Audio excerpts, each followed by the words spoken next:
Hello and welcome to Mind Your Business. I'm Stephen Meadows. In today's Hidden Gem, I want to talk to you about a friend of mine.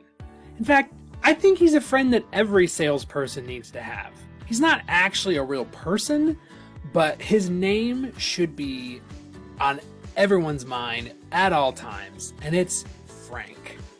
So Frank is a really cool guy, and he is a wonderful tool that you can use to build a sphere of influence. So whether you're brand new to the business or whether you're 30 years in and you're finding it difficult to farm for business, your sphere of influence can be your best source of business.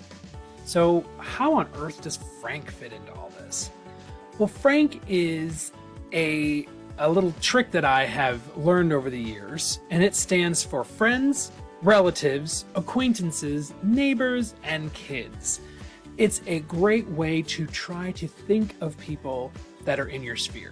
I can't tell you how many times I have talked to new agents and I ask them about their database or their sphere of influence and I get blank stares. And they're like, well, I don't know who's in my sphere of influence, or how do I even start with that? And I say, well, be Frank. And they're like, what? I said, you need to be Frank. You need to look at your friends, relatives, acquaintances, neighbors, and kids. And when you can do that, you can start to build that sphere, that group of people that are going to be able to feed you business. So let's just break them down one by one.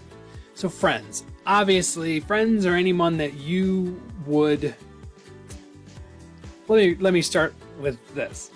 A true friend is someone that you would call if you needed bail money. So let's just start with that wide, definition of the word, because acquaintance is something different. So a friend is really someone truly that you can count on. It's someone that if you pick up the phone, they're going to talk to you, they're going to take your call. You might even call on them if you have a need. Maybe it's not as dire as needing bail money, but if you had a need, they would maybe come help you move a couch or something. Relatives, obviously, is family. And you guys know how I feel about working with friends and family, but that doesn't mean that your family, your relatives can't be a source of referrals for you. So you don't necessarily have to feel like you're pumping your family for business. You can just use them and get them to promote you to their sphere. So relatives can be a great secondary source of business, so that's not necessarily you're not directly working with friends and family, but you're able to cultivate kind of that secondary sphere, that second touch, that second connection, second level. You know, you guys have heard of the 6 degrees of Kevin Bacon. You know, you're now 1 degree away from this other person. So friends and relatives, and then we have acquaintances. Acquaintances would be someone that I casually know. I may run into them at a party, or a friend of somebody that I sort of know them, but I wouldn't call them if I needed help. I mean, they know me, I know them. We say hi to each other. Maybe know a few details about their life, but there's no close relationship. They can still be a good source of business. If you have enough contact with them, then make sure that you are bringing up real estate when you're around them. Not necessarily directly like, hey, if you need somebody, but talk about what you do. Oh, I was shown a house the other day, and blah blah blah blah blah, and keep planting those seeds with those folks as well. Neighbors are obviously neighbors, but this doesn't have to just mean the people directly surrounding your home.